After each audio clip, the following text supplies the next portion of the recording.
구약성경 837면입니다. 시편 50편 1절에서 15절까지 한 절씩 교독하겠습니다. 전능하신 이 여호와 하나님께서 말씀하사 해 돋는 데서부터 지는 데까지 세상을 부르셨도다. 온전히 아름다운 시온에서 하나님이 빛을 비추셨도다. 우리 하나님이 오사 잠잠하지 아니하시니 그 앞에는 삼키는 불이 있고 그 사방에는 광풍이 불리로다. 하나님이 자기 백성을 판결하시려고 위 하늘과 아래 땅에 선포하여 이르시되 나의 성도들을 내 앞에 모으라. 그들은 제사로 나와 언약한 이들이니라 하시도다.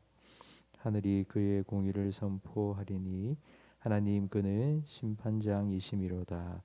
내 백성아 들을지어다. 내가 말하리라. 이스라엘아 내가 내게 증언하리라. 나는 하나님 곧 내 하나님이로다. 나는 내 죄물 때문에 너를 책망하지는 아니하리니 내 번제가 항상 내 앞에 있음이로다.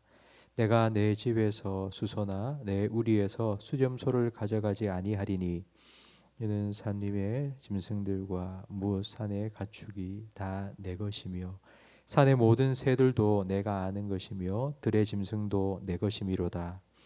내가 가령 줄여도 내게 이르지 아니할 것은 세계와 거기에 충만한 것이 내 것이미로다. 내가 수소의 고기를 먹으며 염소의 피를 마시겠느냐.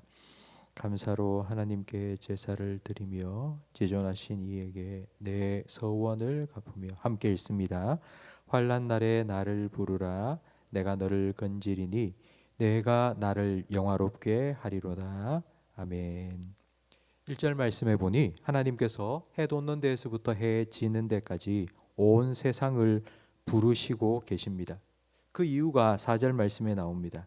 하나님이 자기 백성을 판결하시려고 부르신 것입니다. 하나님께서 자기 백성을 판결하시기 위해 재판을 열었는데 온 세상을 그 재판의 참관인으로 증인으로 부르신 것입니다.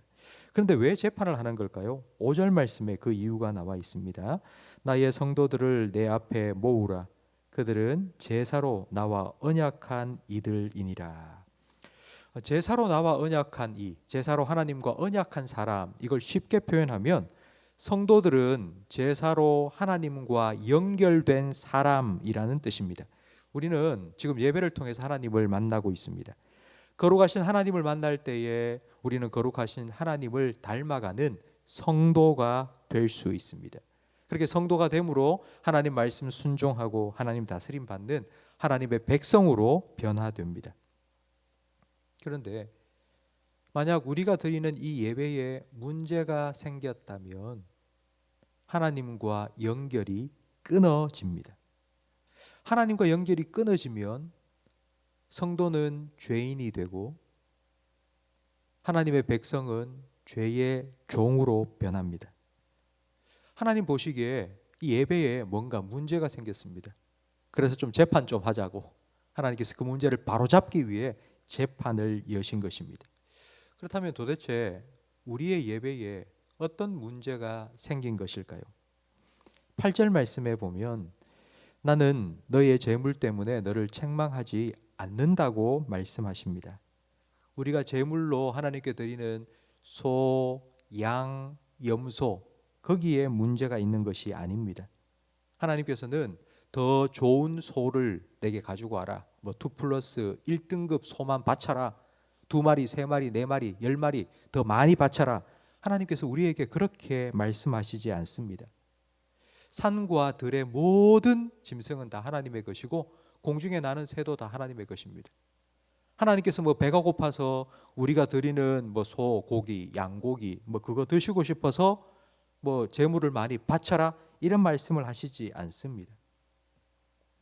우리는 뭔가가 잘못되었다 하면 제일 먼저 우리의 행동부터 자꾸 생각해 봅니다. 내가 잘못한 게 있나? 내가 실수한 게 있나? 라는 우리의 행동부터 점검을 하고 그 행동을 고치려고 합니다.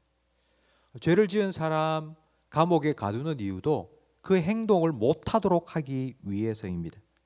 그러나 뭐 10년, 20년 형기를 다 마치고 복역을 다 마치고 출소하면 그 사람이 똑같은 죄를 다시 저지르는 재범률이 우리나라에는 상당히 높습니다. 62.4%.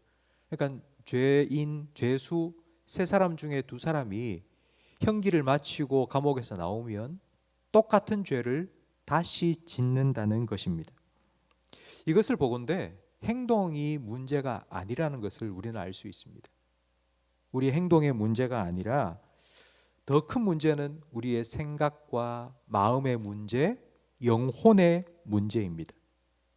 하나님께서 재판을 열어서 바로 잡아주시려고 하는 예배의 문제는 우리가 예배드리는 우리의 행동, 우리가 드리는 헌금의 양과 질, 예배 순서의 문제, 예배드리는 사람들의 옷차림의 문제, 예배를 몇 시에 드리고 예배를 어디에서 드리냐, 이 문제가 아닙니다. 작년 한 해 우리 한국교회에서는 좀 갈등이 좀 많이 있었습니다. 온라인으로 예배를 드려도 된다라는 쪽과 절대로 그래서 안 된다, 현장 예배 강행해야 된다라는 의견이 딱 나뉘어서 좀 갈등이 있었습니다. 그런데 사람들이 보기에 예배의 문제가 아니라 하나님께서는 과연 그런 문제를 어떻게 보셨겠습니까? 하나님은 어떻게 생각을 하셨겠습니까? 우리가 11시에 드리는 예배를 11시 30분으로 미루어서 늦춰서 드리면 하나님께서 야, 왜 내가 그렇게 옮기라고 하지도 않았는데 시간 옮겨서 내 기분 나쁘게 하냐? 하나님 그러실까요? 늘 교회 와서 예배를 드렸는데 온라인 예배를 드리면서 성도들이 다 가정에서 예배를 드리고 있으니까 하나님 혼자 교회에 오셔서 왜 아무도 없어? 그러면서 하나님이 화를 내셨을까요? 하나님께서는 우리에게 이렇게 말씀하십니다. 이 산에서도 말고 예루살렘에서도 말고 너희가 아버지께 예배할 때가 이르리라. 아버지께 참되게 예배하는 자들은 영과 진리로 예배할 때가 오나니 곧 이때라. 아버지께서는 자기에게 이렇게 예배하는 자들을 찾으시느니라. 하나님은 영이시니 예배하는 자가 영과 진리로 예배할지니라. 영이신 하나님, 우리의 중심을 보시는 하나님께서는 우리에게 원하시는, 정말 하나님이 진짜 우리에게 원하시는 예배가 무엇인지를 14절에 말씀해 주십니다. 여러분 14절 말씀을 우리 다 함께 읽겠습니다. 감사로 하나님께 제사를 드리며 지존하신 이에게 내 서원을 갚으며. 바로 이런 예배. 하나님께서 지적하신 예배의 문제는 행동이 아니라 마음입니다. 천천만만의 재물을 하나님 앞에 바친다 할지라도 그 바치는 우리의 마음에 하나님에 대한 감사가 없으면 그건 나의 만족을 위해서 드리는 예배일 뿐입니다. 내가 이만큼 많이 바쳤다고, 내가 이렇게 하나님을 섬기고 있다고 사람들에게 보여주고 드러내기 위해서 자기 자신을 위해서 하는 것밖에 되지 않습니다. 그게 하나님의 영광을 위한 것이 아닙니다. 하나님께서는 이 재판을 통해서 바로 이 우리의 마음의 문제를 드러내시고 고쳐주기를 원하신 것입니다. 성도 여러분, 저는 우리 모든 성도님들이 정말 하나님이 기뻐하시는 예배자가 되기를 간절히 바랍니다. 하나님이 정말 원하시는 예배를 드릴 수 있는 그런 예배자가 되기를 바랍니다. 하나님이 원하시는 예배는 감사함으로, 하나님께 감사함으로 드리는 예배이고, 그리고 하나님께 서원한 것, 약속한 것 지키는, 하나님 앞에서 진실된 삶을 살아가는 그런 삶의 예배입니다. 우리가 이렇게 하나님을 예배할 때에 우리는 제사로 하나님과 언약한 백성입니다. 언약했다는 말은 연결되고 접속되었다는 의미입니다. 우리가 감사함으로 예배하고 진실함으로 하나님 앞에서 살아갈 때에 우리는 하나님과 연결되어서 거룩하신 하나님을 닮아가는 성도가 될 수 있고, 그 하나님의 말씀에 순종함으로 하나님의 통치와 보호받는 하나님의 백성으로 살아갈 수 있습니다. 우리 모든 성도님들께서 이렇게 하나님이 기뻐하시는 감사의 제사를 드리시고 하나님 앞에서 삶의 예배자로 늘 하나님과 연결되어 하나님의 은혜와 복을 누리며 살아가시기를 주님의 이름으로 축복합니다. 기도하겠습니다. 우리를 사랑하셔서 오늘도 우리를 예배 자리로 불러주시고 우리를 만나주시니 감사합니다. 우리 예배를 통해서 우리가 하나님을 만나고 하나님을 가까이하며 하나님을 더 닮아가기를 원하시는 그런 하나님 아버지의 마음을 우리에게 다시 한번 가르쳐 주시니 감사합니다. 그런 예배의 은혜와 영광을 우리가 누리며 살아갈 수 있도록 예배드리는 우리의 마음을 다시 한번 점검해 주시니 감사합니다. 하나님, 혹시라도 예배드리는 우리의 모습 중에 위선적인 모습이나 형식적인 그러한 태도가 있다면 주님, 우리를 고쳐 주옵소서.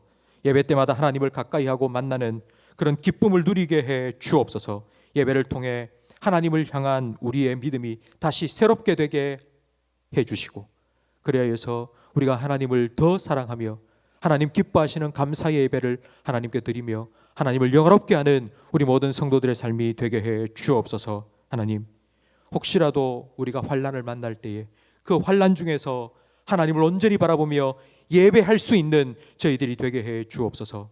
환난 중에서도 하나님을 예배할 때에 하나님께서 우리의 삶에 찾아와 주시고 하나님의 하나님 되심을 나타내 주시며 하나님의 영광을 우리 모든 성도들의 삶에 온전히 나타내 주옵소서.